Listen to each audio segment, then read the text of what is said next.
पृथ्वी, जल, अग्नि और वायु, नित्य निगोद और इतर निगोद। ये कितने हो जाएंगे? कितने हो गए? 6। और 3 और मिला दो तो 6 के बाद ना इनके इतर निगोद, इनके 6 के बादर और सूक्ष्म भेद 73वीं गाथा में है ना, बादर और सूक्ष्म भेद, तो 12 भेद हो गए। प्रतिष्ठित और अप्रतिष्ठित 14 भेद हो गए। फिर त्रिशों के 5 भेद, 2 इंद्रिय, 3 इंद्रिय, चतुर्ंद्रिय, संगी पंचेंद्रिय, असंगी पंचेंद्रिय, इस प्रकार मिला करके 19 भेद हुए। फिर से रिपीट करता हूँ, 14 भेद कौन है? 1 इंद्रिय के बादर और सूक्ष्म 2 मिला देना। 1 इंद्रिय के 2 इंद्रिय, 3 इंद्रिय और 4 इंद्रिय, इनके भी एक भेद है। और फिर संगी और असंगी, इस प्रकार से उनको पर्याप्त तक 14 भेद और 19 भेद पृथ्वी, जल, अग्नि, वायु और इतर निगोद और नित्य निगोद, ये 6। इनके बादर और सूर्य तो 12 हो गए, 12 भेद। फिर उसके बाद आए कौन से? पंचेंद्रिय। हाँ, सप्रतिष्ठित और अप्रतिष्ठित प्रत्येक के, तो 12 और 2 14। और फिर अंत में आ गए 2 इंद्रिय, 3 इंद्रिय, 4 इंद्रिय, संगी और असंगी। इस प्रकार से ये 19 भेद हो जाते हैं। 19 भेद को ही पर्याप्तक, अपर्याप्तक और निर्वृत्ति पर्याप्तक करने से 57 भेद हो जाते हैं। ऐसा यह गणित जीव समासों का जान लेना चाहिए।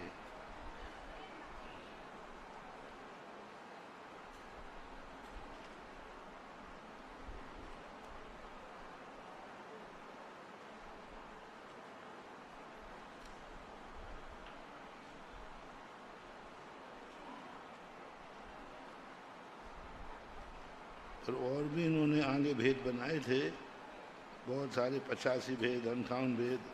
इन्हीं के उपभेदों को करते गए, सम्मोशन हो जाएगा, फिर गर्भज हो जाएंगे। इस प्रकार से भेद करके वेद बनाते जाइए। योनियाँ कितनी होती हैं? योनियाँ कितनी होती हैं? 9। योनियों के आकार कितने? गर्भज योनि के कितने आकार हैं? 3। 9 तो सामान्य योनि है। कौन कौन सी 9 हैं? शीत, उष्ण, सवृत, विवृत, हाँ। और गर्भज के 3 हैं, संख्यावर्त, वंशपत्रा और पूर्णमंत्री है।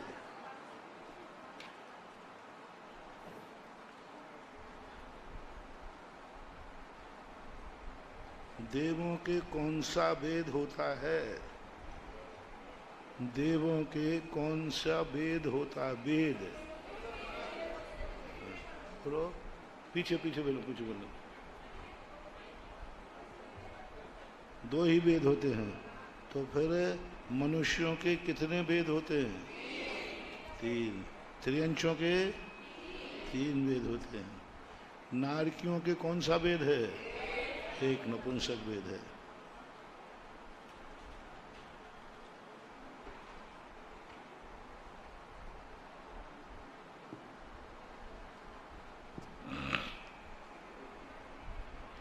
तिरानवे नंबर की गाथा हुई थी। अब 94 नंबर गाथा का विषय आता है। स्वयं निगोद अपच्छत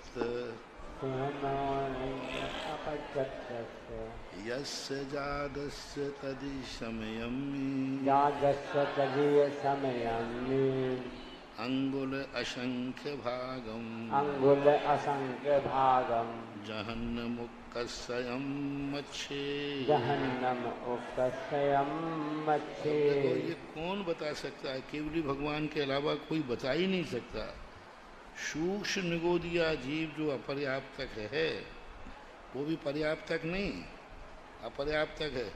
उत्पन्न होने के तीसरे समय में, अब बताओ समय करना कौन जाने? इतने भारी केवली भगवान के अलावा कोई बता ही नहीं सकता।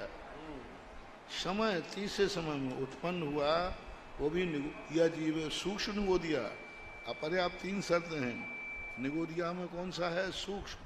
सूक्ष्म में अपर्याप्तक, अपर्याप्तक में तीसरे समय। क्यों दूसरे समय में क्यों नहीं?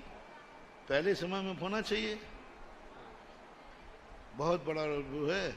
जब जीव उत्पन्न हुआ है तो पहले समय में जघन अवगाहना होना चाहिए, दूसरे में थोड़ी बड़ी होना, तीसरे में कम होना। अब तीसरे समय की जघन अवगाहना कैसे?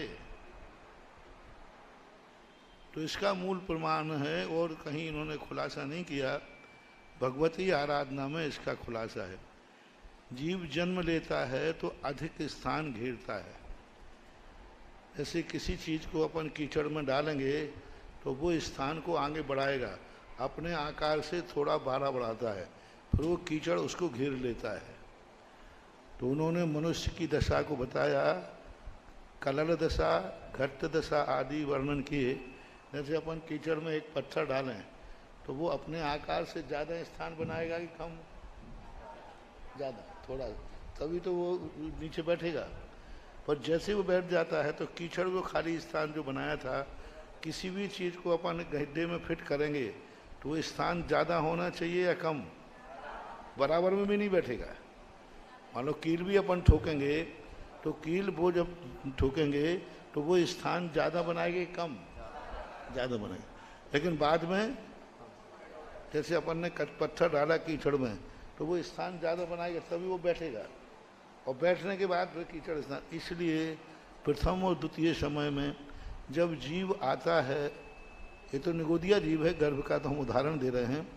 निगोदिया जी जहाँ जन्मता है वहाँ वो अधिक स्थान बनाता है, फिर जा कर के वो स्थान को छोटा करता है।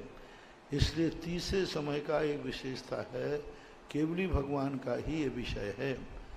अपन तो तर्क से सिद्ध कर रहे हैं कि कीचड़ में पत्थर गिरा तो उसने ज़्यादा स्थान बनाया, तभी वो पत्थर अंदर जाएगा, नहीं तो अंदर जाएगा कैसे? जाने के बाद फिर खाली स्थान को कीचड़ भर देगा। तो ऐसा है।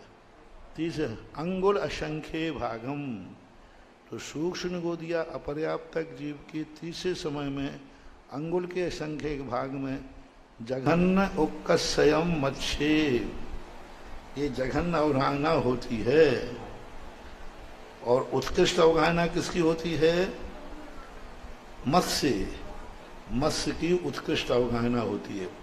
अब जघन्य निगोदिया जीव तो अपने पकड़ में आने वाला नहीं है, क्योंकि वैसे ही अपर्याप्तक है और इसमें सूक्ष्म है, और सूक्ष्म भी तृतीय समय में है, तो अपने ज्ञान का विषय नहीं बन सकता। अवध ज्ञान का विषय भी एक समयवर्ती पर्याय नहीं है।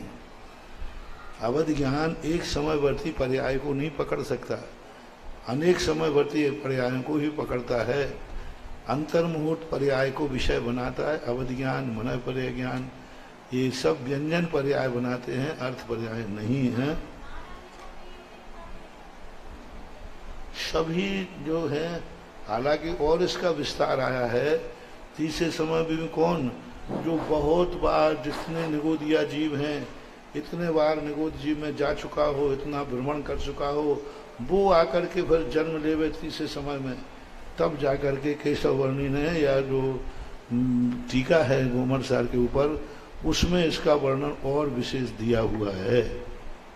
पूज्य श्री, एक समय में आत्मा के प्रदेश अधिक फैले रहते होंगे और फिर सिकुड़ते जाते, फिर एक समय में ज्यादा प्रदेश फैले होते होंगे जीव के आत्मा, सिकुड़ जाते हैं, फिर सिकुड़ते जाते होंगे। हाँ, सिकुड़ जाते। दूसरे फिर तीसरे समय के बाद फिर बढ़ना चालू फिर हो जाते हैं, फिर वो शरीर के अनुसार बढ़ना शुरू, फिर वो शरीर के अनुसार बढ़ना एक एक समय करके बढ़ना शुरू होते हैं।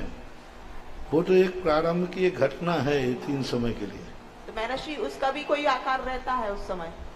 आकार तो है ही नहीं, तो जिस गति में जन्म लेना है उसी गति का आकार रहता होगा उन पर। सभी जीवों के आकार हैं। आकार को तो कोई रहित जीव है ही नहीं, क्योंकि एक द्रव्य के अंदर प्रदेशत्व गुण पड़ा हुआ है। प्रदेशत्व गुण के विकार को व्यंजन पर्याय कहते हैं। तो अब प्रदेशत्व गुण तो सभी द्रव्यों में, आकार से रहित कोई भी द्रव्य नहीं है। सभी का कोई ना कोई आकार है, अनिर्दिष्ट है, निश्चित नहीं है, लेकिन है। धर्म द्रव्य का भी, अधर्म द्रव्य का भी, सभी का। आकाश द्रव्य के संबंध में विकल्प आता है तो आकाश द्रव्य अनंत रूप है, वो है। जिस गति में जन्म लेना है उसी रूप आकार रहेगा। उसी रूप आकार।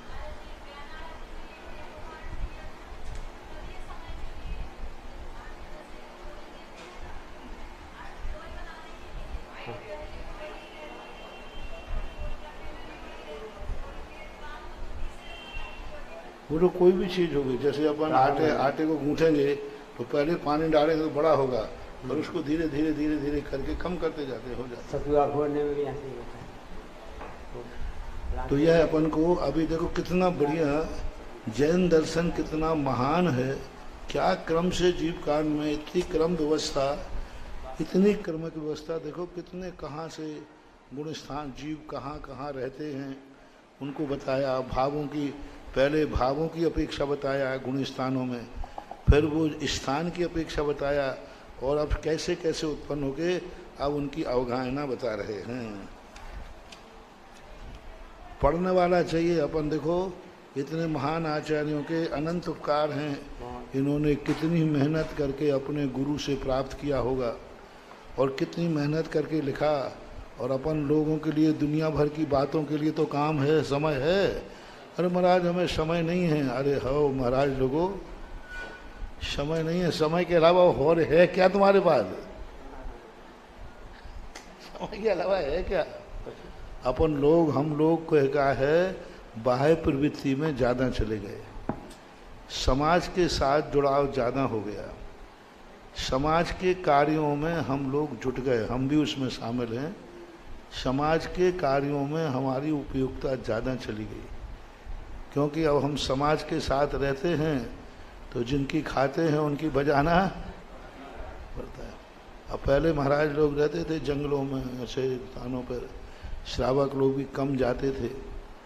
पहले तीर्थ क्षेत्रों पर भी यात्री कम आते थे, अब तीर्थ यात्री ज़्यादा हो गया, क्योंकि वाहन हो गया है ना।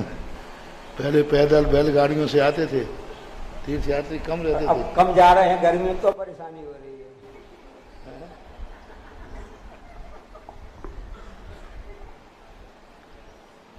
हाँ, अब आफत है अब लोगों को। तो इसलिए हम तो जब भी इन आचार्यों को पढ़ते हैं एक ही बात आती है, भगवान आपने कैसे लिखा और कितना सूक्ष्म से। आपकी बुद्धि तो देखो, आपके गुरु की बुद्धि देखो। जिन गुरु परंपरा से ज्ञान आया है उन धरसेन महाराज को धन्य है, जिन्होंने ऐसा सूक्ष्म ज्ञान बता गए।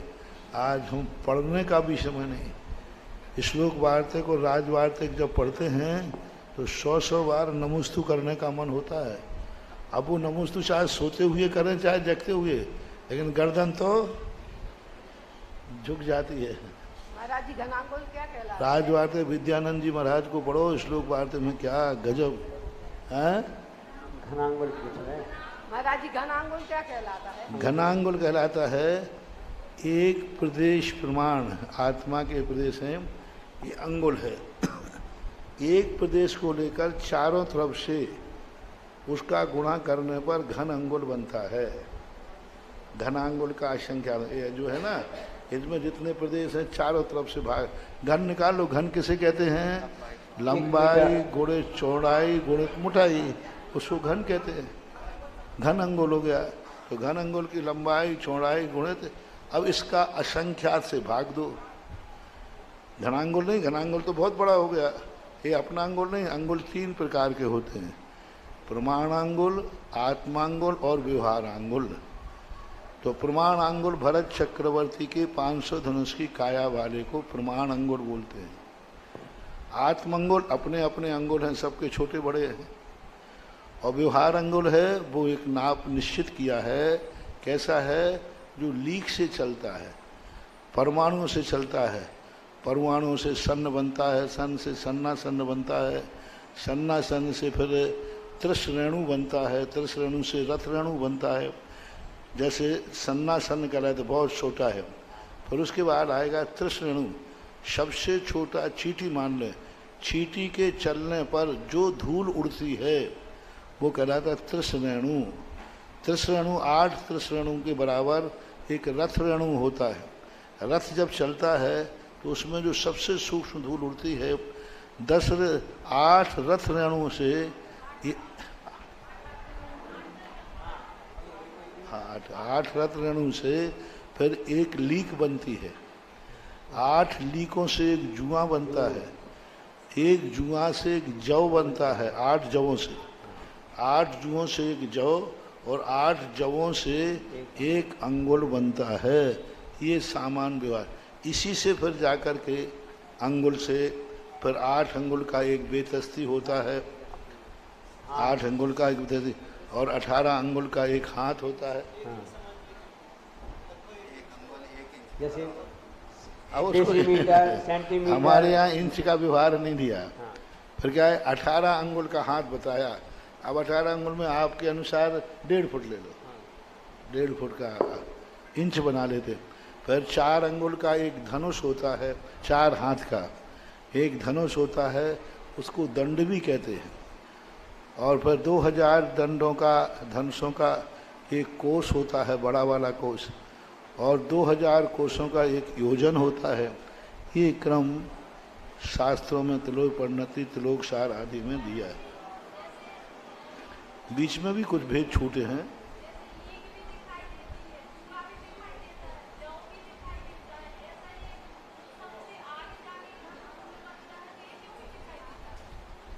नीचे के लिए नहीं देगा, सन्ना सन्ना आदि नहीं दिखाई देंगे, सूक्ष्म होते गए ना।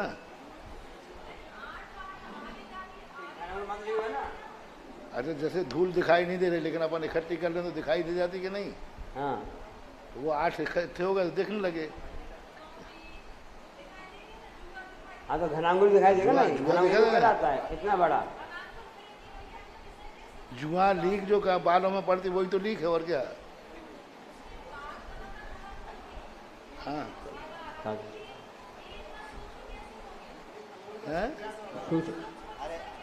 स्थूल हो गया, स्थूल असंग। हाँ ठीक है, हाँ ठीक, आ गया आ गया। हाँ समझ गया। घनांगुल हो गया ना, 8 जौ का एक अंगुल हो गया, और इस प्रकार से एक अंगुल। अब एक अंगुल में प्रदेश कितने हैं? असंख्यात प्रदेश हैं। अब उसका घनांगुल का असंख्यात भाग बनाना है, तो असंख्यात भाग तो सूक्ष्म हो ही जाएगा, आंखों का विषय नहीं है। घनांगुल का संख्यात भाग, घनांगुल तो दिखेगा, लेकिन घनांगुल का असंख्यात्म भाग नहीं दिखता है।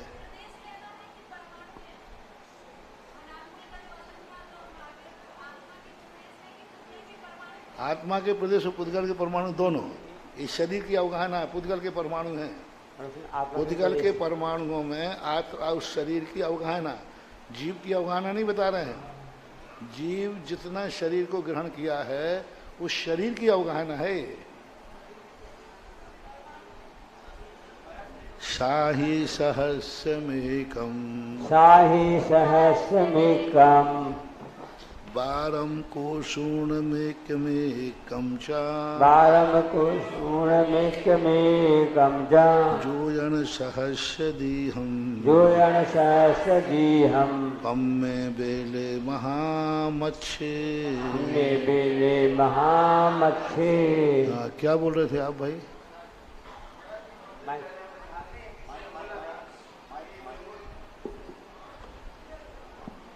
बहुत दिन पहले महाराज जी किसी के वजह मतलब कानों में एक बात आई थी कि निगोरिया जी में एक प्रत्यय ना होने से उसको स्थावर तो लिया नहीं गया। फिर उनका ये कहना था कि आचार्य श्री ने कहा है कि सटखंडागम में इसका वो आया है तो उसको त्रस माना है, तो ये क्या बात सही है क्या? वो प्रसंग त्रस मानने की परंपरा अलग है। पहली बात तो स्थावर में तो आते ही हैं, क्योंकि जीवों के दो ही भेद हैं, त्रस और स्थावर। स्थावर में तो कोई संदेह नहीं है। संदेह है काय का कि वनस्पति काय में लिए जाए या नहीं, स्थावर में कोई भेद नहीं। दूसरी बात, जो आप त्रस की बात कर रहे हो, स्थावरों में दो को त्रस कहा गया, वायु काय और अग्नि काय। वायु काय अग्नि काय को त्रस संज्ञा दी है। त्रसंती इति त्रसः, जहाँ उत्पन्न होते हैं वहाँ से वो अपना शरीर बढ़ा लेते हैं। जैसे अग्नि काय जीव है, अब छोटा सा उत्पन्न होता है लेकिन बढ़ा लेता है, ऊंची अवगाहना कर लेता है। कितनी लपट बराबर जीव थोड़ी उसमें, लपटों में जीव नहीं है, जीव तो वही है जहाँ जल रहा है। अब वो सारे जीवों ने मिलकर के अपनी विक्रिया बढ़ा ली, कितनी बड़ी लपट निकल रही है। तो वो लपट जो निकल रही है वो उनकी विक्रिया है। जिस स्थान से लेकर के इस स्थान को बढ़ा के तो इसलिए त्रस कहा। वायु का जी ये तूफान चलता है, विक्रिया करते हैं, वायु का जी विक्रिया करते हैं। ये जो तूफान वगैरह चल रहे हैं एकदम तेज, ये वायु काय की विक्रिया है।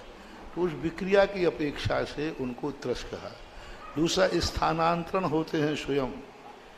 जिस स्थान पर वायु काय है चल रहा है, अग्नि काय उत्पन्न हुआ था वहाँ लकड़ी में, लेकिन लकड़ी से ऊपर उठ गया हुआ, स्थान परिवर्तन। लपटें कटती हुई भी दिखती हैं कि नहीं? लपटें कटती हुई दिखती कि नहीं? नीचे स्थान को छोड़कर देखो लपटें कट गई। जल काय भी तो फिर एक स्थान से जल काय नहीं होता। जल काय अपने काया को लेकर के ही जाएगा। जल काय में विक्रिया नहीं, पृथ्वी काय में विक्रिया नहीं, वनस्पति काय में विक्रिया नहीं। वनस्पति काय स्वयं बढ़ेगा तो स्वयं आत्मा के प्रदेश भी बढ़ेंगे, शरीर भी बढ़ेगा, वो शरीर की वृद्धि है, विक्रिया नहीं है। ऐसा तो इस अपेक्षा से कुंद भगवान ने भी इन दोनों को त्रस्काय की संज्ञा अष्टपाहुड़ में दी है, वीरसेन स्वामी महाराज ने भी दी है, लेकिन उनके त्रस नाम कर्म का उदय नहीं है, उदय तो साधारण ही है। महाराज श्री, गाय के दूध में सज्जन सम्मोचन जीव होते हैं, तो कितने समय के बाद वो उत्पन्न हो जाते हैं? एक 48 मिनट के बाद। एक मुहूर्त प्रमाण गाय के दूध को, मक्खन को, दही को, ऐसे मक्खन है तो 48 मिनट तक उसमें जीव नहीं है। 48 मिनट के बाद उसमें सम्मोचन जीवों की उत्पत्ति चालू हो गई। दूध भी दुहने के बाद 48 मिनट बाद यदि उसमें कोई चीज़ का संघर्ष नहीं हुआ तो उसमें जीव उत्पन्न हो जाते हैं। इसलिए 48 मिनट के अंदर अंदर दूध को गर्म कर लेना चाहिए। कौन से जीव उत्पन्न होंगे? त्रस जीव, जाति। क्योंकि एक इंद्रिय जीवों की उत्पत्ति का कोई कारण वहाँ नहीं है, वहाँ त्रस जीवों की उत्पत्ति हो जाए। तज जाति मत लगाओ, मांस में लगेगी तज जाति, दूध में, घी में, फलों में तज जाति नहीं, त्रस जीवों की उत्पत्ति होती है, भिन्न जाति वाले। जैसे दूध है तो दूध में गाय नहीं उत्पन्न हो जाएगी, दूध में गाय उत्पन्न नहीं हो जाएगी।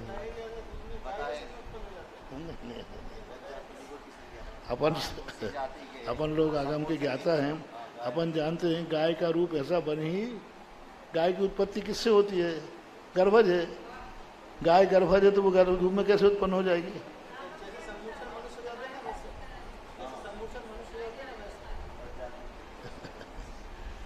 सम्मूर्छन मनुष्य की भी अलग परिणति है। ये त्रस जीव मानो, गाय की अपेक्षा नहीं, संगी पंचेंद्रिय उसमें उत्पन्न नहीं हो रहा है। तो अपन देख रहे हैं ना, फलों में एक इंद्रिय, फल एक इंद्रिय है, लेकिन 2 इंद्रिय 3 इंद्रिय कीड़े उत्पन्न हो जाते कि नहीं? अब ये कीड़े उसी जाति के थोड़ी है। फलों में कीड़े हो गए, दूध में कीड़ा हो जाता है, दूध में कीड़े उत्पन्न हो जाते हैं, मीठा दूध वगैरह हो तो कीड़े उत्पन्न हो जाते।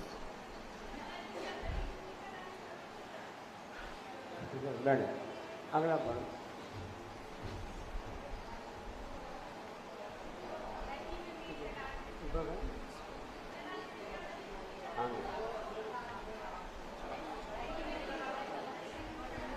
महर्षि, उनका प्रश्न है कि दही में मीठा डालने से क्या भक्ष हो जाता है? दही में मीठा डालने से भक्ष, गुड़ के साथ में निषेध करते, शक्कर के साथ नहीं। शक्कर डाल सकते हैं क्या? शक्कर के साथ तो डालते ही हैं। लस्सी कैसे पीते हो? लस्सी बनती है, दही गुड़ के लिए बना किया है, शक्कर के लिए गुड़ के साथ में निषेध करते हैं। हालांकि ये चीज़ हमें किसी आगम में देखने में नहीं मिली, लेकिन बाद के क्रिया कोश आदि में इसका वर्णन है। क्रिया कोश है 200-300 साल है। मीठे दही में एक मुहूर्त के बाद मीठा दही हो, एक मुहूर्त के बाद उसको अब ऐसा देखने में सुनने में आया नहीं है। नमक मीठा आदि डालने पर अंतर मुहूर्त के बाद वो अशुद्ध हो जाता है, ऐसा कहीं लिखा हुआ नहीं है। कहावत में तो है। एक संयम प्रकाश करके है सूर्य सागर महाराज जी का, आचार्य सुमत सागर की गुरु परंपरा में थे, ज़्यादा पुराने नहीं हैं। उन्होंने इन सब चीज़ों का बहुत अति करके लिखा है। संयम प्रकाश 2-3 भागों में छपा है, देखा है मैंने, और बहुत अति कर दिए मैंने। सूर्य सागर महाराज जी ने लिखा था, बहुत कट्टर तेरापंथी थे और बहुत अति लिखा है। हाँ, बहुत अति हो गई। महाराज जी इसमें उत्कृष्ट अवगाहना मत्स्य के होती है, लिखा है मत्स्य के होती है, तो मत्स्य की अपेक्षा भी और चीजें देखे जाती है, हाथी देखे जाते हैं, उत्कृष्ट अवगाहना, तो मत्स्य क्यों लिया है? उसकी होती है, वो दूसरा की होती ही नहीं। कोई की जीव है ही नहीं किसी की, उसकी बड़ी अवगाहना किसी की होती ही नहीं। 1000 योजन क्या कहलाता है? 1000 योजन कोई दूसरे के हो ही नहीं सकते। भोग भूमि के 3 कोष की अधिक से अधिक 3 कोष मनुष्यों की है। देवों में अधिक से अधिक जो है 7 योजन ये है, 7 हाथ की, और कोई की होती ही नहीं, उसी की होती है। वो भी कहाँ? लवण समुद्र के मध्य में, वहाँ पर गहराई है, वहाँ पर पाया जाता है। अब 1000 योजन व्यक्ति अपने शरीर को चलाएगा कैसे? 1000 योजन मान लो, 2 कोष का भी 1 योजन मान लो, छोटा वाला, तो 2 कोष का 1000 योजन का अर्थ क्या हो गया? 2000 कोष, और 2000 कोष को मील कर दो, 2 मील का 1 कोष, तो 4000 मील हो गया। 4000 मील को ड्योड़ा कर दो किलोमीटर से, 6000 किलोमीटर जिसका शरीर है, 6000। अब 6000 किलोमीटर तो हमारा भारत ही नहीं है पूरा। कश्मीर से कन्याकुमारी तक भारत ही 6000 नहीं है। कश्मीर से भारत का सीधा एयरलाइन कितनी दूरी है? 3000 और उससे भी बाहर है। इतना बड़ा अकेला एक तो मूस का यहाँ है, उसकी पूंछ कहाँ पड़ेगी? घूमेगा कैसे? और वो भी मछली है, तो उसको घूमने के लिए भी लाखों करोड़ों अरबों खरबों योजन लंबा चौड़ा समुद्र भी है। जैसे यहाँ मछलियाँ तैरती, ऐसा वो भी तैरता है। लाखों अरबों खरबों असंख्यात योजन प्रमाण है लवण समुद्र, असंख्यात योजन प्रमाण। अच्छा शर्मा है कि उसकी पीठ में जो है जंगल उत्पन्न हो जाता है, वहाँ पे शेर, चीता, भालू सब रहते हैं। रहते हैं। हाँ। वो जब चलता है तो जंगल जैसे चलता है, उसमें जीव नहीं रहते, पंछी नहीं। जैसे तुम्हारा प्लेन चलता है ना, प्लेन के ऊपर बैठ जाओ, चलते जाओ। जैसे पानी के बेड़ा होता है ना, बेड़ा, उसमें सब रहता है। अपने तो कल्पना के ही, अपन तो इसको आगम प्रमाण मान करके चलते हैं। अपन लोग तो सोचना बहुत बहुत बड़ी चीज हो जाती है। आगे सही सहस्य में कम शरीर हो गया 1000 योजन प्रमाण, 12 कोषूण एक कम चाह। दूसरा क्या है? 12 है, 12 कोष। अभी क्रम बता देते हैं। एक कम एक जोयन सहस्य दीहम, और जोयन सहस्य 1000 योजन पम्मे बेले महामत्स्ये है। इसको कैसे लगाना? पद्म, विकलेंद्रीय और महामत्स्य।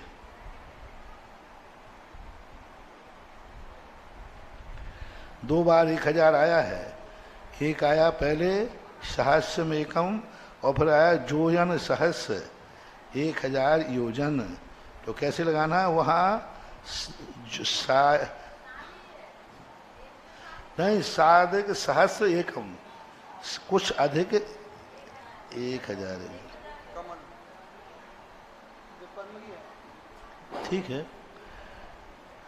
तो इस प्रकार से ये है 1000 योजन जो है, कौन सा मानना? पद्म, पम्मे, 1000 योजन का कमल है। अब कौन तोड़ के लाएगा उतने बड़े को? और ये वनस्पति काय है, पृथ्वी काय नहीं। वनस्पति काय 1000 यानी पानी में है। 6000 किलोमीटर लंबा चौड़ा कमल है। 12 कोश कौन है? 2 इंद्री। 2 इंद्री में कौन हो गया? जैसे 2 इंद्री में हो जाए शंख। 12 योजन का शंख है। 12 योजन का शंख लगा लो, वही गुणा लगा लो, कितना बड़ा शंख हो गया। 12 दूनी 24, 24 दूनी 48, 48 जोड़े 72 किलोमीटर लंबा चौड़ा शंख है। इतने बड़े शंख को बजाने के लिए कितना बड़ा मुंह चाहिए? कोई काय को बजाएगा? उपद्रव क्यों करेगा वो जाकर? सबके कान ही फूट जाएंगे ऐसे। पूज्य श्री उसमें स्वयंभू रमण में एक ही मत्स्य होता है क्या? हजारों लाखों करोड़ों वही तो कई मत्स्य होते हैं, एक ही मत्स्य नहीं है। बहुत सी मछली ऐसे कई हजारों लाखों करोड़ों मत्स्य। योजन कितना बड़ा है? पूरा मध्यलोक आधा है और आधे में स्वयंभू लवण समुद्र है। दूना दूना करते जाओ तो अंत का समुद्र कितना पड़ेगा? आधे से दूना पड़ जाएगा। 75% से ज्यादा। हाँ, फिर क्या है? बिकलेंद्री यानी 3 इंद्री, बिच्छू, चींटी आदि जो है ये कितनी है? 1 योजन प्रमाण। वहाँ की चींटी देख लो कितनी बड़ी है, 1 योजन प्रमाण। हाँ, 3 कोश की है। और भौरा कितना है? 1 योजन का है। पंचेंद्री महस्य कितना है? 1000 योजन लंबा है, ये लंबा है ऐसा। बिति चप पूर्ण जहन्नम अनुधरी कुंथुकाण मच्छीसु अनुधरी कुंथुकाण मच्छीसु शिष्य मत्स्य विदंगुल शिक्षय मत्स्य विदंगुल शंकम शंख गुणित कमः शंख शंख गुणित कमः।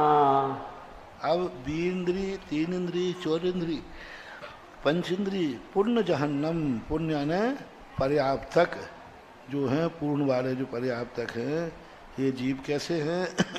उनमें कौन से हैं? अनुधरी, कुंथु, काण, मच्छिका, मक्खी, काण कोई नाम है पहले चलते हुए, सिक्त मत्स्य, ये हैं मत्स्येषु। शिष्य मत्स्य यानी सिक्त मत्स्य। विधियंगुल, वृद्धांगुल, वृद्धांगुल है ना घनांगुल, विधियांगुल, शंखम शंख गुणित कमः, ये गुणित क्रम से हैं। अब देखो वहाँ देखना क्रम दे रहा है, एक एक चीज याद रखना। यदि याद नहीं रखे तो आगे कुछ भी समझ में नहीं आएगा।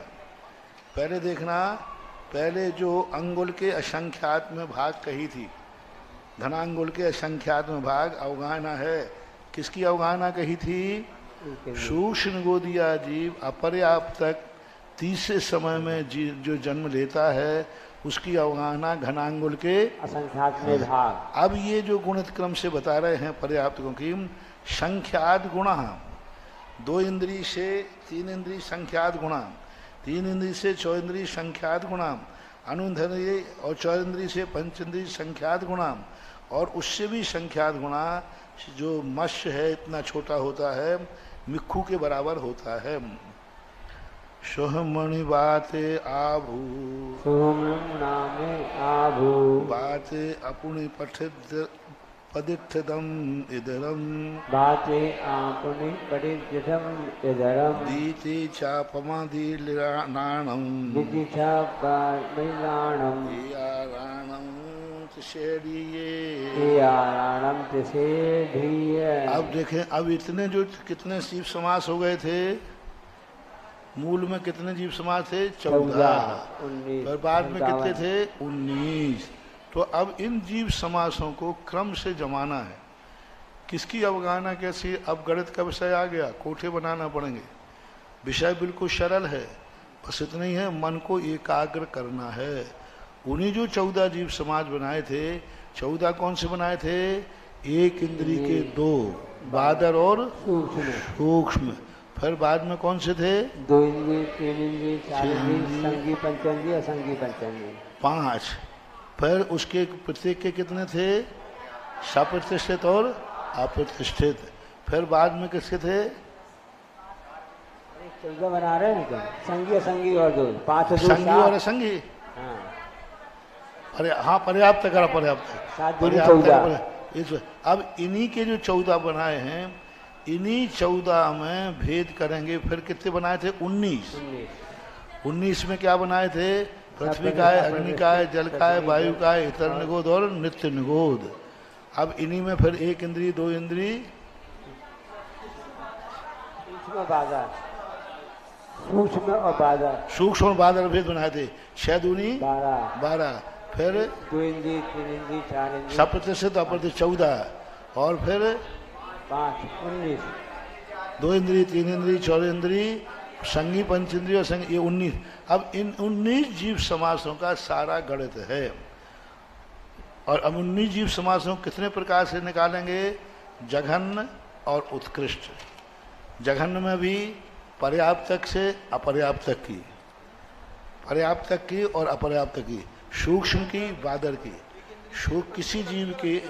किसी जीव की उत्कृष्ट अवगाहना बादर की है, वही अब अवगाहना किसी जीव की सूक्ष्म की है। कई बार सूक्ष्म की अवगाहना बड़ी है, बादर की छोटी हो जाएगी। तो किसकी किससे घात गुणा करेंगे, किसकी कितनी अधिक है, ये यहाँ बताने का प्रयास कर रहे हैं उज्ज्वल नेमी चंद महाराज। शुहम सूक्ष्म पहले लेना, सूक्ष्म लेना, नी आने निगोद, बाय आने वायु का है, ते आने तेज का है, आ आने जल का है, जल का है, जल का, और भू आने पृथ्वी का है। ये एक एक अक्षर करके दिया है। नी, वा, ते, आ और भू, ये एक एक अक्षर ही हैं। तो जो अपने बोलने में आता है ना, भू का है यानी पृथ्वी का है, तो इस नाम दिए। बात अपुण्य पदिष्ठनम इदनम, और इसमें बात में क्या लेना?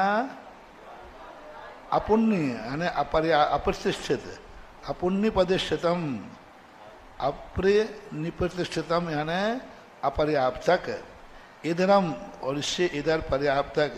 2 इंद्री, 3 इंद्री, 4 इंद्री, 5 इंद्री, इनका जो है, इनको लेकर एकादशानाम त्रिश्रेणियाँ, इन 11 को 3 श्रेणियों में बांटना है।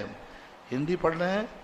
एक कोठे में सूक्ष्म को दिया, वायु का है, तेज का है, जल का है, पृथ्वी का है, इनका क्रम से स्थापन करो।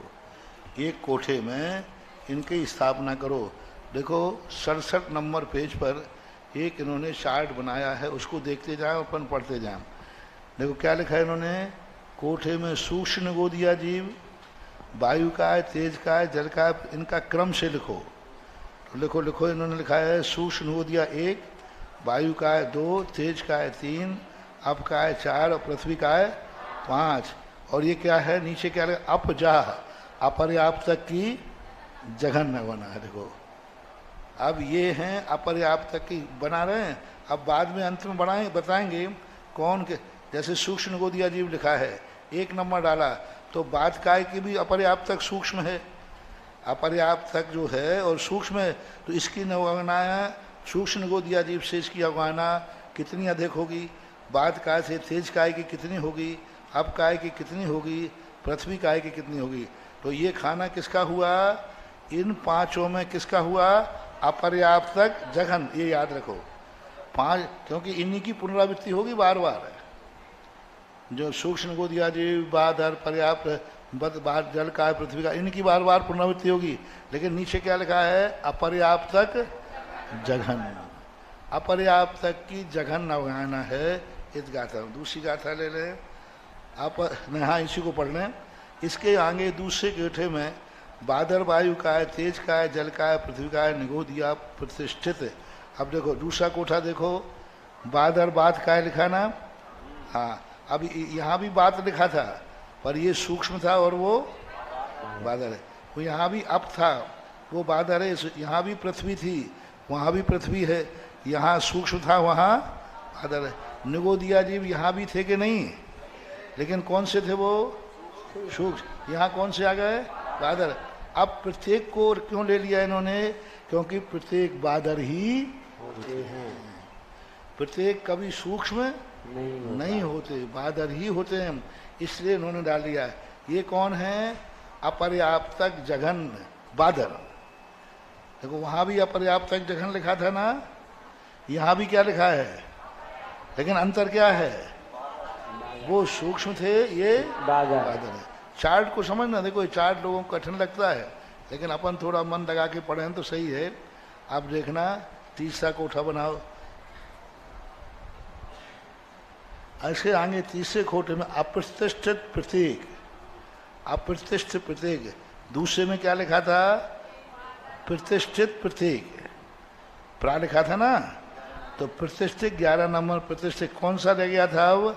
अप्रतिष्ठित प्रतीक। तो अप्रतिष्ठित प्रतीक 12वें नंबर पर 2 इंद्रिय, 3 इंद्रिय, चतुर्ंद्रिय, पंचेंद्रिय का क्रम से स्थापना करना। अब ये अप्रतिष्ठित 2 इंद्रिय, 3 इंद्रिय, चतुर्ंद्रिय, पंचेंद्रिय, ये भी कौन से हैं? अपर्याप्त की जघन अवगाहना। अभी सब अपर्याप्तक चल रहे हैं 3 में। अब ये 3 अपर्याप्तक हैं, सूक्ष्म, बादर और प्रत्येक। सूक्ष्म, बादर और प्रत्येक में किस लेकर के आ, हालांकि प्रत्येक में ये भी आते हैं, पृथ्वी आदि का हमेशा प्रत्येक ही होते हैं, साधारण नहीं होते।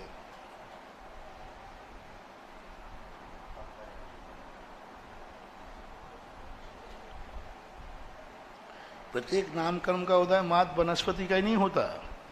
पृथ्वी, अग्नि, जल और वायु में भी प्रत्येक नामकर्म है, क्योंकि ये साधारण स्थावर तो हैं, लेकिन साधारण नहीं है। पृथ्वी का साधारण नहीं है, जल, अग्नि, वायु ये साधारण नहीं है, ये हैं स्थावर, लेकिन प्रत्येक ही होते हैं। महर्षि 11वें नंबर पे ही दोनों को क्यों नहीं लिया? प्रत्येक प्रतिष्ठित में अप्रतिष्ठित उनकी अवगाहना अधिक बड़ी दिखेगी ना। प्रत्येक, प्रतिष्ठित जघन और अप्रतिष्ठित प्रत्येक 12वें नंबर पर। अभी बताएंगे, उनका अंतर पता चल जाएगा आगे पीछे खाने में क्यों लिया।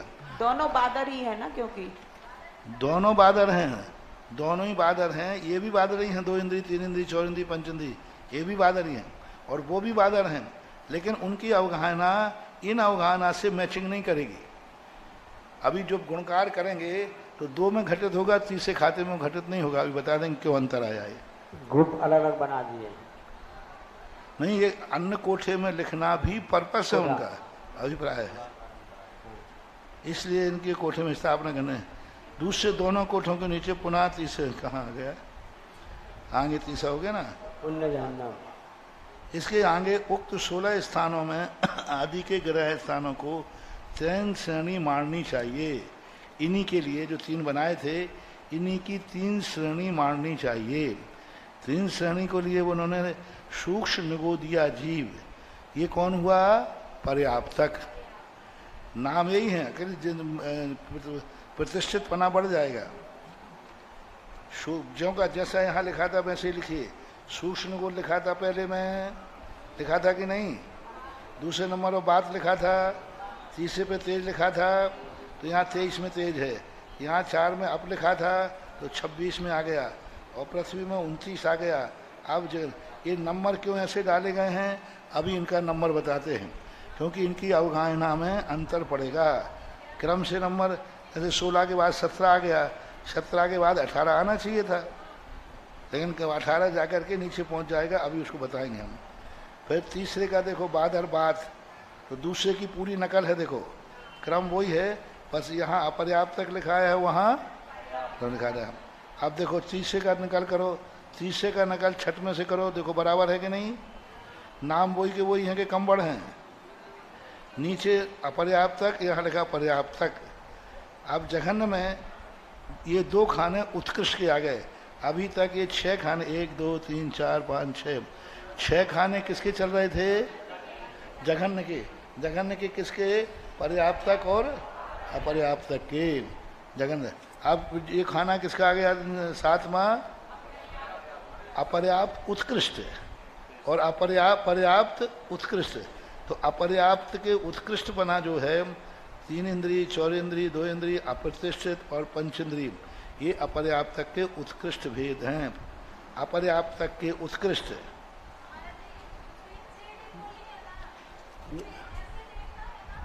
बताओ वहाँ पे, अभी क्रम से बता रहे। गाथा नंबर 99, 100, 101, इन तीनों गाथाओं को लेकर पूरा चार्ट बना है, पूरा चार्ट। तो इस प्रकार से 3।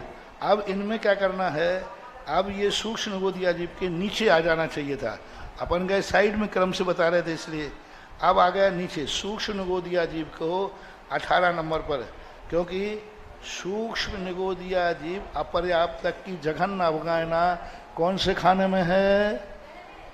मैं सुनो, सब लोग जागरूक से सुनना, मैं पूछ रहा हूँ। सूक्ष्म निगोदिया जीव की जघन अवगायना वाला जीव कहाँ है? पहले में, 1 नंबर में। सूक्ष्म निगोदिया जीव की पर्याप्त की जघन अवगायना वाला कहाँ है? सूक्ष्म निगोदिया जीव पर्याप्त तक 4 नंबर में देखो, सूक्ष्म निगो 17 लिखा ना, सूक्ष्म और वो पर्याप्त तक लगा, तो अपर्याप्त तक 1 नंबर में है, पर्याप्त तक। अब सूक्ष्म निगोदिया में अपर्याप्त तक हो गया और पर्याप्त तक हो गया जघन। अब सूक्ष्म निगोदिया अपर्याप्त का उत्कृष्ट कहाँ है? 18 नंबर, ऐसा लिखा। देखो अब एक ही जीव है, सूक्ष्म निगोदिया जीव के 4 भेद करो। पहला अपर्याप्त तक जघन, पर्याप्त तक जघन, अपर्याप्त तक उत्कृष्ट और पर्याप्त तक उत्कृष्ट। तो अब देखो सूक्ष्म निगोदिया जीव 18 नंबर पे है और 19 नंबर पर सूक्ष्म निगोदिया जीव कौन सा है? पर्याप्त। चारों निगोदिया मिल गए कि नहीं? पहला निगोदिया कहाँ मिला? 1 नंबर में। दूसरा निगोदिया चौथे में, तीसरा 18 नंबर पे और 5वां चौथा नंबर 19।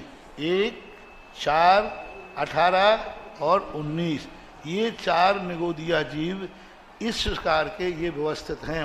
अब इनका ऐसी व्यवस्था क्यों है? एक साथ ही लिख देते कि नहीं? एक साथ लिखने से इनको इतनी गाथाएं लिखना पड़ती हैं, बहुत सारी गाथाएं बहुत लिखना पड़ती हैं। तो इन्होंने गाथाओं को संक्षिप्त करने के लिए ये उपक्रम अपनाया। अन्यथा एक की गाथा को उसी सूक्ष्म निगोदिया पे 5 गाथाएं लिखना पड़ती हैं। 5 गाथाओं के साथ दूसरे को बहुत कठिन हो जाता है, इसलिए इन्होंने इसका प्रकरण कर दिया। अब देखो पृथ्वी का अपर्याप्त तक कहाँ है? जघन। पृथ्वी का है अपर्याप्त तक जघन कहाँ है? पहले नंबर में 5वें पर। फिर पर्याप्त तक जघन कहाँ है? 29 नंबर। अब अपर्याप्त तक उत्कृष्ट कहाँ है? 30 नंबर। और पर्याप्त तक उत्कृष्ट कहाँ है? 31 नंबर। ये 64 भंग इन्होंने बनाए इस प्रकार। चले गाथा पढ़ने तो और समझ में आ जाएगा। 100 नंबर। अपदिठिद पत्ययम् पुण्य जहन्नम तत्तुर्यम्। हो गया ये। अपदिठिद पत्ययम् विति 98। विति चपति छवि अपदिठिदम् शैलम् अपदिठिदम् च तिचवि अपदिठिदम् चाह अपदिठिदम् च शैलम् बादाल गुणदिकमः। शैलम् बादाल गुणदिकमः 98 नंबर की। देखो अंक के एक अक्षर की भी व्याकरण बन सकती है। 3 के रूप चल सकते हैं कि नहीं? 2 के रूप चल सकते हैं कि नहीं? चल सकते हैं। जितने चाहे चला रूप में क्या शब्द बना दो उसको। 2 को इन्होंने क्या बनाया? बी। 3 को क्या बना दिया? 3। अब 3 के रूप चला दो। अब 3 के रूप कैसे चलेंगे? इकारांत स्त्रीलिंग में 2 3 के रूप चल जाएंगे। इकारांत बी के चल जाएंगे। ऐसे प्रकार सबके चले जाएंगे।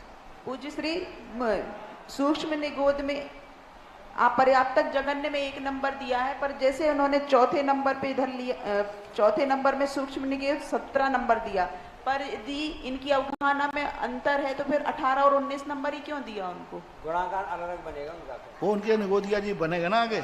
29 के बाद उनका नंबर आ गया, बता रहे वो उनका एक गणित क्रम है इनका, उस क्रम को अभी ले रहे वो। बुझे? तो अपदिष्ठित प्रत्ययम जो अपन ने खाने रखे ना, बी ती चा पंचेंद्री 3 इंद्री 4 इंद्री विकलेंद्री अप्रतिष्ठित शैलम और 3 4 भी जो अपन ने खाने रखे ना, ये अप्रतिष्ठित प्रत्येक 2 इंद्रिय 2 इंद्रिय 3 इंद्रिय 3 इंद्रिय 4 इंद्रिय, ये प्रकार के 3 खानों का एक गाथा है। जैसे सेल रखती है ना, सेल हलमाल 10 रुपया, 10 वाला आइटम कौन कौन सा है, 20 वाला आइटम कौन कौन सा है?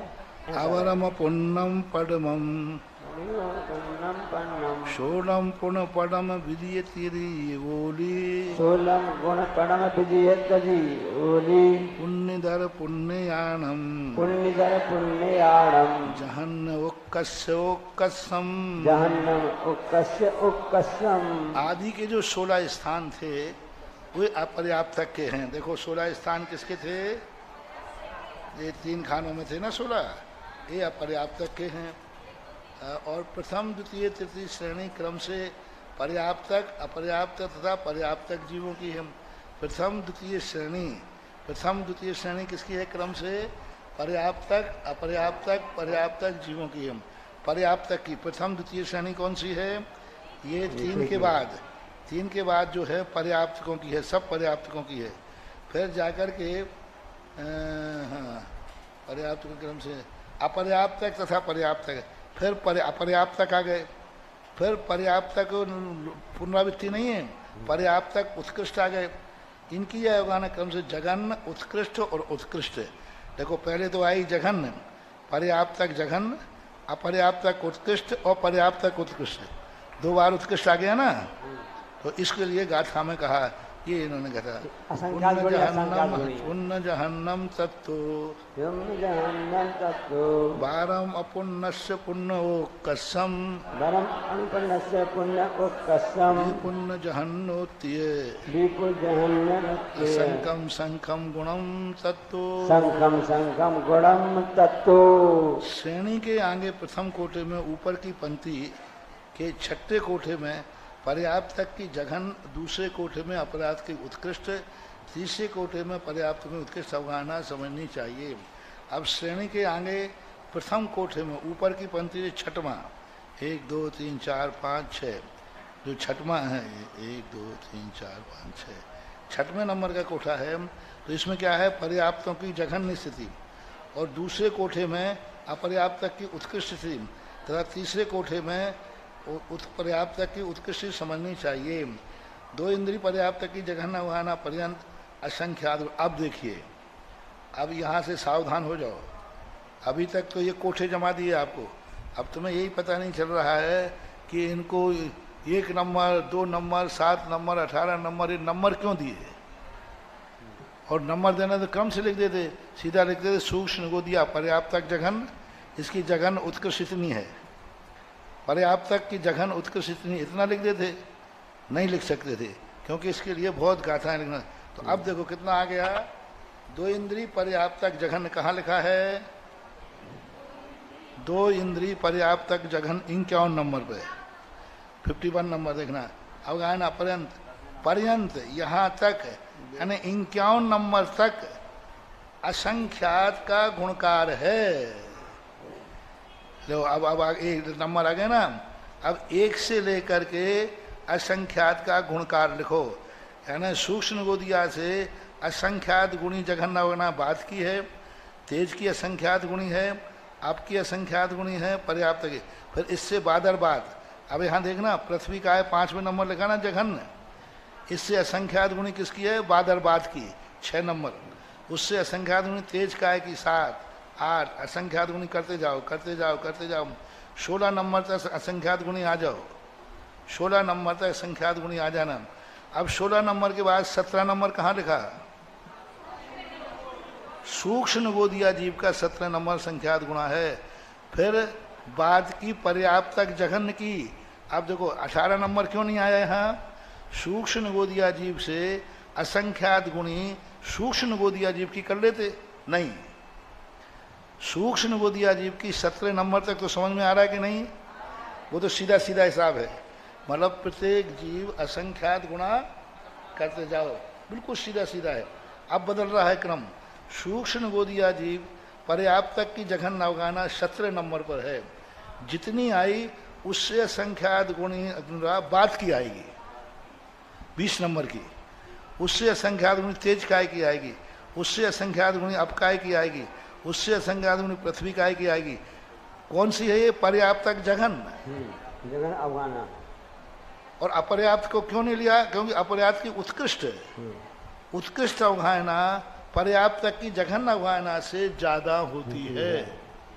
उत्कृष्ट क्योंकि पर्याप्तक वाला तो अभी जन्म ले रहा है और अपर्याप्तक वाला तो मरने के अभिमुख है, पूरी उम्र पा चुका है। तो बूढ़े में और बच्चे में अंतर रहेगा कि नहीं? भले कोई से हो चाहे कैसे भी हो, हाथी का बच्चा हो चाहे कोई भी हो, अंतर तो रहेगा उसमें। तो उसमें क्या हुआ कि सूक्ष्म गोद की जो अपर्याप्तक की जघन नगवायना थी उससे असंख्यात गुणी। अब यहाँ देखना, पृथ्वी का है 29 नंबर, पृथ्वी का है 29 नंबर की जघन नवगायना कौन से की? पृथ्वी काय की जघन नवगाना कौन सी 29 नंबर में? पर्याप्तक जघन। पृथ्वी काय, 3 चीजें लगाओ, पृथ्वी काय है, पर्याप्तक है और जघन, 3 चीजें। नाम क्या है उसका? पृथ्वी। और संज्ञा गति कौन, दशा कौन सी है? पर्याप्तक। और कौन सी अवगाना है? जघन नवगाना। अब इससे असंख्यात गुणी सूक्ष्म गोद की उत्कृष्ट अवगाना है। उससे सूक्ष्म गोदिया जी अपर्याप्तक की उत्कृष्ट। देखो क्या वो अपर्याप्तक का उत्कृष्ट खन आ गया ना, तो ये आ गया सूक्ष्म गोद की 18वें नंबर की 29 पृथ्वी का है 29वें नंबर से असंख्यात गुणिया, यानी 29वें नंबर का पृथ्वी का है और सूक्ष्म गोदिया जीव जो 18वें नंबर का है, इसमें नंबर तो 18वां है 29 है, लेकिन बड़ा कौन है इसमें? 18 नंबर वाला कि 29 नंबर वाला? 18वें नंबर है। बोलो 29 नंबर पर पृथ्वी का लिखा कि नहीं? उससे बाहर सूक्ष्म गोदिया जीव असंख्यात गुणा है, तो 29 से 18वां बड़ा हुआ कि नहीं? क्यों बड़ा हुआ? वो तो सूक्ष्म है, वो बादल है। नहीं पढ़ देखो, देखो गौर से देखो, अंतर के बस यहाँ थोड़ी सी पर्याप्त जगन अवगान। हाँ, पर्याप्त की जगन है और ये अपर्याप्त का उत्कृष्ट है। भली अपर्याप्तक है लेकिन उत्कृष्ट है, वो भली पर्याप्तक है लेकिन जगन है। इसलिए महर्षि सूक्ष्म निगोद में 17 नंबर दिया, तो बात को फिर 18 दे देते तो वो क्रम से बढ़ता चला जाता। नहीं, बात को 18 देते तो फिर वो गुण का संख्या बिगड़ जाती ना। संख्या में कहा, संख्या में तो वो सूक्ष्म ही 18 पे आएगा, गिनती में तो क्रम ही आएगा ना। सूक्ष्म गोद गिनती में तो वही आएगा, लेकिन गुणकार के अर्थ निकालने में हमें आगे पीछे करना है। बाकी गणना में तो वो 18वें नंबर पे ही है। सूक्ष्म गोद के बाद 18वें नंबर की गणना आएगी। फिर देखिए, फिर सूक्ष्म गोदिया जीव से असंख्यात गुणी किसकी है? बात अपर्याप्तक उत्कृष्ट। फिर तेज 24, 27। अब देखो 27, 21 आ गए ना। अब 21 नंबर क्यों है? क्योंकि ये 21वें नंबर पर ही जाना चाहिए था बात के बाद, लेकिन उसको यहाँ अब ये करते करते अपर्याप्तक की उत्कृष्ट, अपर्याप्तक की उत्कृष्ट से अब देखना सूक्ष्म गोदिया जीव कहाँ पहुँचना है? अब 19 नंबर पर। तो पृथ्वी काय के 30वें नंबर की अवगाहना अपर्याप्तक की उत्कृष्ट से सूक्ष्म गोदिया जीव बड़ा है, पृथ्वी काय से भी बड़ा है सूक्ष्म गोदिया जीव। अब पागल बन जाओ, पृथ्वी काय से बड़ा है सूक्ष्म गोदिया, सूक्ष्म गोदिया। और पृथ्वी काय बादर है, बादर पृथ्वी काय छोटा है और सूक्ष्म गोदिया बड़ा हो गया। ये कैसे घटित होगा? अपर्याप्तक। वो अपर्याप्तक दशा है और ये पर्याप्तक दशा है। वो अपर्याप्तक का उत्कृष्ट है और ये पर्याप्तक का उत्कृष्ट है। तो वो पहला वाला पृथ्वी काय का क्या था? अपर्याप्त का उत्कृष्ट था, और ये कौन सा है? पर्याप्त का उत्कृष्ट, जगन नहीं, 19वें नंबर। इसी प्रकार तेज वायु आदि को लगाते हुए पर्याप्तक उत्कृष्ट आ गया। अब पर्याप्तक से पृथ्वी काय के 32 से जाइए सीधा 31 से 32 पर। 31 से कहाँ जाओगे आप? हाँ, पृथ्वी काय अपर्याप्तक उत्कृष्ट से बादर बात का है 32 असंख्यात गुणा है। उसके बाद देखो, अब बादर बात का आ गया, अब पृथ्वी का है पहले बात आ गया, अब तेज का आ गया, अब का आ गया, पृथ्वी का आ गया, निगोद। अब निगोद देखो 44वें नंबर देखना, पृथ्वी काय पर्याप्तक की जघन अवगाहना जो है पृथ्वी काय की जघन, और निगोदिया की जघन अवगाहना, पर्याप्तक की जघन, और प्रत्येक वनस्पति की जघन अवगाहना, इस प्रकार से करके फिर आ जाइए बादर बात पर। वो पर्याप्तक था, ये अपर्याप्तक उत्कृष्ट है, ऐसे ही लगा लेना। फिर नीचे वाले जल 38 के बाद फिर से 41 पे आ गया ना पृथ्वी का है। 41 नंबर पे आ गया, ठीक है। नंबर तो उसी नंबर पर जाएंगे जिस नंबर पर बोले जा रहे हैं। नंबर ऐसे जाएंगे क्योंकि पूरे भंग 16 में खत्म हो गए थे, बाद की तो पुनरावृत्ति है, तो बाद की पुनरावृत्ति के अनुसार ही नंबर दिए जाएंगे। 17 नंबर, 18 नंबर, 19 नंबर, ये सब उसी अनुसार है। अब हम कहाँ थे? हाँ, यहाँ गए बादर। अब ऐसे ऐसे करके नीचे वाला खाना, फिर ऊपर इंक्यौन पे आके रुक जाइए बस। अभी तक असंख्यात गुण क्रम का क्रम कहाँ तक चलाना? 51 तक, 2 इंद्री तक, 2 इंद्री तक असंख्यात गुण, असंख्यात गुण जो भी भंग बने उसमें सीधा असंख्यात का गुणा, उसकी अवगाहना इतनी है तो उसकी अवगाहना असंख्यात गुणी, असंख्यात गुण। अब 51वें नंबर के बाद क्या कहा इन्होंने?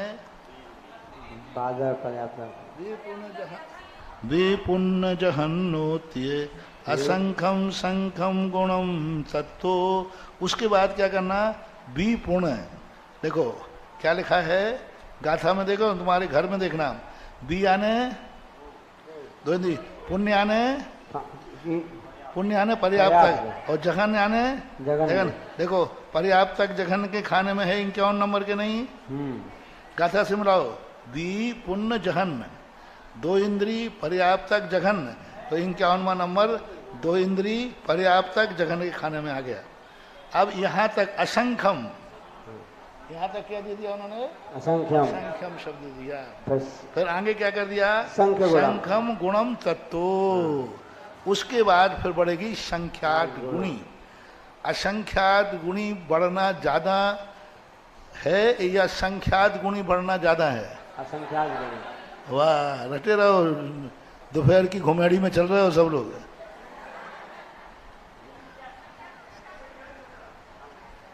अरे असंख्यात गुणा कम है,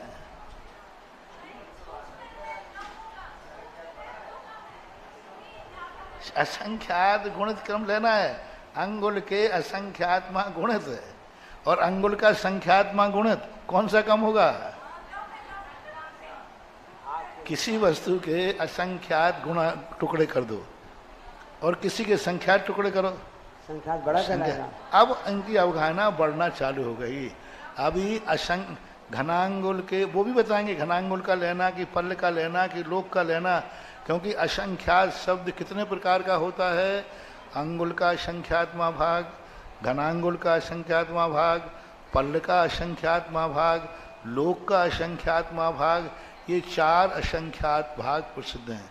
रिपीट करता हूँ, अंगुल का असंख्यात्मा भाग, घनांगुल का संख्यात भाग, एक आवली का संख्यात, 5 होते हैं, आवली का संख्यात भाग, और एक पल्ल का संख्यात्मा भाग, और एक लोक का ऐसे, ये 5 संख्यात भाग चलते हैं। तो इन 5 में से अब जो असंख्यात भाग, कौन सा संख्यात भाग लें? पल्ल का लें कि घनांगुल का लें कि आवली का लें या लोक का लें, वो अभी बता रहे हैं। और बता रहे आगे। पहली गाथा में लिखा था ना अपन ने, अभी पढ़ा था। अंगुल असंख्य भागम जघन उक्कसम। अभी अंगुल के संख्यात भाग चल रहा है। गुण चल रहा है, तो असंख्यात भाग करके असंख्यात का गुणा करना है। असंख्यात भाग उसका गुणकार कितना? घनांगुल के असंख्यात में भाग से गुणा करना है। असंख्यात भाग से असंख्यात से गुणा करना है। अंगुल के असंख्यात में भाग बना करके फिर उससे गुणाकार करो, उससे वो गुणाकार, उससे वो गुणाकार असंख्यात है कि असंख्यात? नहीं, असंख्य। देखो देखो ये देखो 94, अंगुल असंख्य भागम जघन उक्कसम अच्छे। हाँ, पर वो असंख्यात में, हाँ, तो असंख्यात भाग को असंख्यात से गुण से बढ़ाते जाओ। मतलब इसको क्या करना है?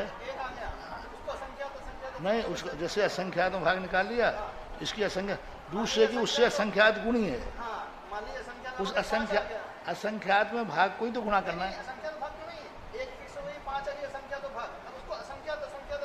अरे पहली तो अवगाहना कितनी हुई? असंख्यात भाग हुई, और अब दूसरे असंख्यात गुणी है। तो असंख्यात भाग के ही तो असंख्यात गुणी करोगे। गुणा तो असंख्यात से करना है, तो वो तो बढ़ती अब असंख्यात से बढ़ा लो, आप कितनी बढ़ा लो तो भी वह असंख्यात भाग कोई को तो असंख्यात बार बढ़ाओगे। बढ़ रही है ना। अरे बढ़ेगी तो, लेकिन संख्यात से नहीं बढ़ेगी ज्यादा।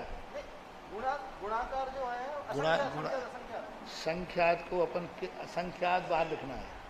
संख्यात भाग को गुणा का अर्थ है उसको जितना मान लो 2 आया, असंख्यात 2 आया तो 2 को असंख्यात भाग लिखना है, अपन को गुणा करना है। नहीं 2 को एक असंख्यात असंख्यात भाव आ गया। हाँ आगे दूसरी अवधारणा कितनी आएगी, इसको जो आगे फिक्स कर दी उसको असंख्यात उससे असंख्यात गुणा करना ना। हाँ उसी तो कह रहा हूँ, लेकिन फिर आगे जब संख्यात गुणा करोगे तो वो अवगाहना ज्यादा आएगी। नहीं कम आएगी। नहीं अभी देखो बता रहा हूँ, अभी नाम बता देते उसका।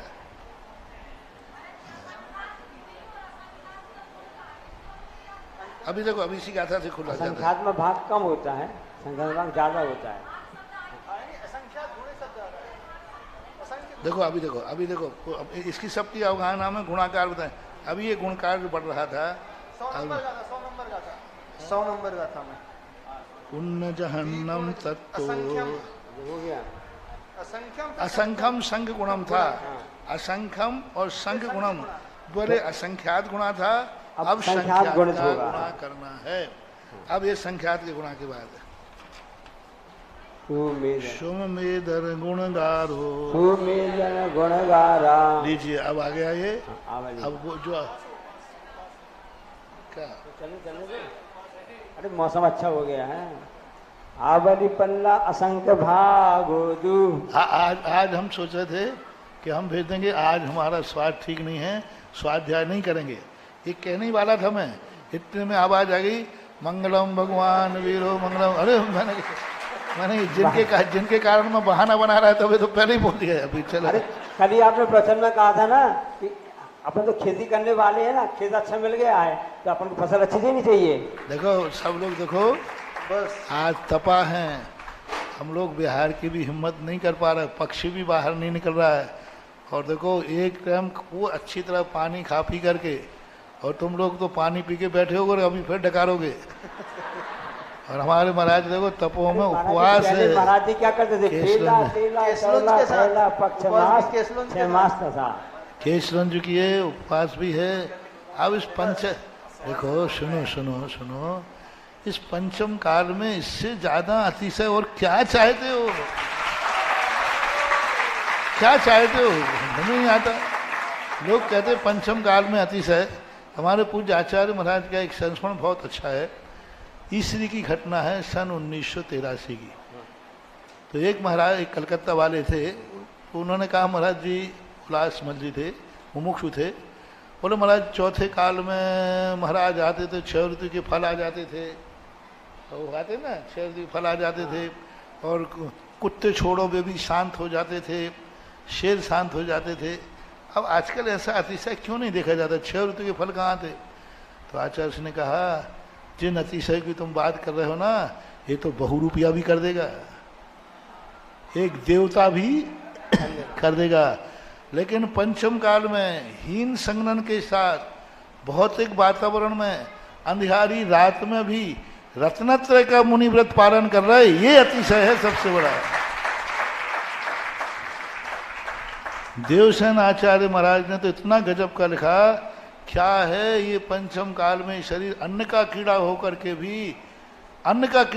के भी लोग महाव्रत पालन कर रहे हैं। हाँ ये कम अतिशय है। तपों के अंदर केशलोंज करके उपवास कर रहे हैं, इससे बड़ा अतिशय और क्या चाहते हो रे? ये तो पार्श्वनाथ भगवान का अतिशय है। 5:30 बजे से 5:30 से 10 तक माइक पे, 5:30 से 10 तक मंच पे बैठे रहे। सुबह 5:30 बजे आके बैठ गया। अरे सुबह तो ठीक है, कल का पाटर था, अब तो सब सूख गया।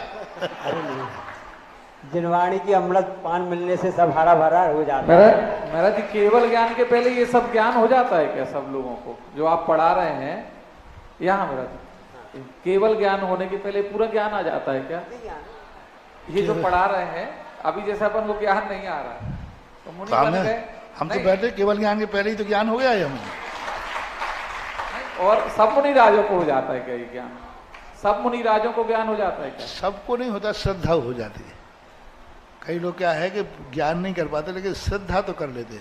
आज तक जो लिखा है यह सही लिखा है, केवल ज्ञान ने जाना है। श्रद्धा से मोक्ष हो सकता है। श्रद्धा भी एक अध्ययन है, श्रद्धा भी एक स्वाध्याय है। कई लोगों ने कल कहा था ना, किसी को कुछ भी समझ में नहीं आ रहा, लेकिन उसको ये समझ में आ रहा है कि आचार्यों की वाणी हमारे कान में पड़ रही है।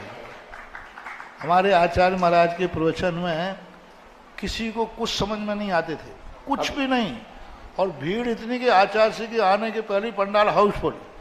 किसी दादी माँ से पूछो महाराज जी क्या कह रहे हैं, बोले हमें कछु समझ में नहीं आता। फिर क्या करे, पर महाराज बोलते हुए अच्छे लग रहे हैं, इससे ज्यादा बस अच्छे लग रहे हैं महाराज। वाह, वो बोल रहे हैं, हम सुन रहे हैं। क्या सुन रहे हो, क्या बोल रहे हैं? अब ये श्रद्धा है।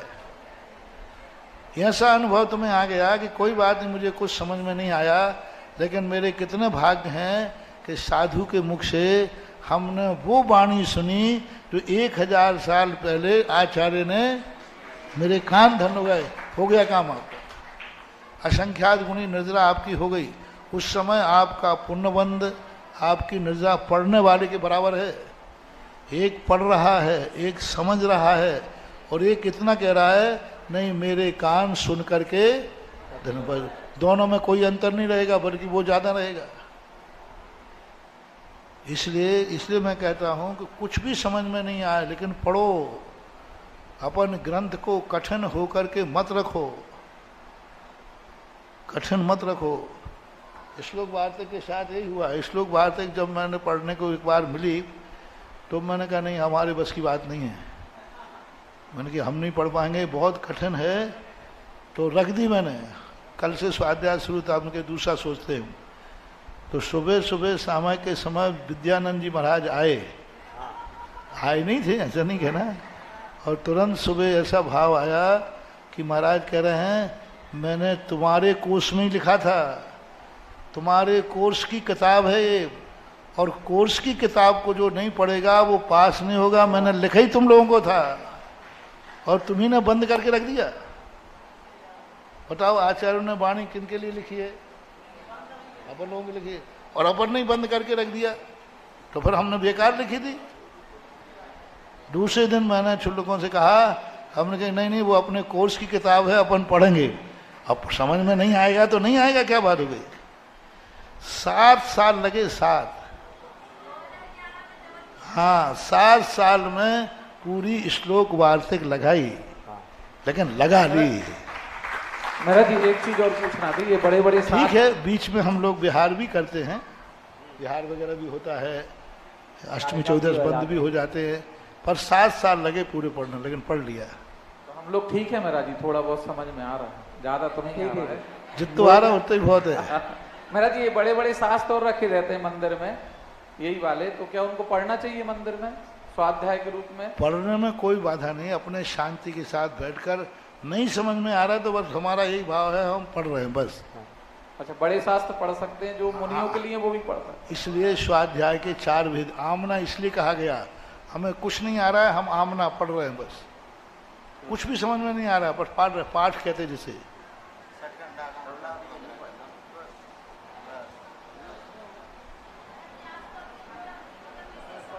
महाराज जी तो समझाने का तो महत्व है। यदि समझाने का कोई महत्व नहीं होता तो फिर लोग स्कूल काहे को जाते? किताब में तो सब लिखा ही है, स्कूल में जाने की जरूरत क्या। अब ये जो चार्ट था कितने सरलता से समझ में आ गया, और ऐसे लगता पता नहीं क्या चीज है। और जो शिक्षक होते हैं कई बार पढ़ते हैं, पढ़ाते पढ़ाते वो खिलाड़ी बन जाते हैं, अपने आप काम हो जाता है। महाराज जी 11 नंबर की जो गाथा था उसमें एक हमारा डाउट था कि उसमें मिस्र जो गुणस्थान था उसमें छाया क्षमिक भाव लिखा है उसमें, और आपने शायद उसके लिए छाया क्षमिक भाव नहीं बोला था तीसरी गुणस्थान में। तीसरे गुणस्थान में मिश्र भाव है, पर इसमें टीका में लिखा था मिस्री छाया क्षमिक, तो छायोपशमिक मिश्र को ही छयोपशम भाव भी कहते हैं। और हमने इसलिए कहा था कि सम्यक प्रकृति के उदय में छयोपशम भाव बनता है, तो मिश्र भाव को और छयोपशम भाव, कई आचार्यों ने मिश्र को और छयोपशम भाव को एक ही मान लिया है। जैसे तत्वार सूत्र में मिश्र भाव और छयोपशम भाव एक ही है। जो औदैक भाव कहे ना, वो सूत्र दूसरे अध्याय का पहला सूत्र। महाराज जी तो फिर 5वें गुणस्थान के साथ लिखना था, क्योंकि 5वें गुणस्थान का भी क्षयक्षमिक भाव है, तो तीसरा और 5वां गुणस्थान में क्षयक्षमिक भाव है, ऐसा कह सकते हैं? हाँ, शब्दों के मिश्रो क्षयुपसम को एक भाव माना है तो कह सकते हैं, लेकिन जब सूक्ष्म दृष्टि से जाएंगे तो क्षयुपसम भाव देशघाती प्रकृति से बनता है और सम्यक मिथ्या देशघाती प्रकृति है नहीं, तो इस पर थोड़ा सा सूक्ष्मता से अंतर। बाकी यदि सामान्य से कहते हैं तो कोई बात नहीं।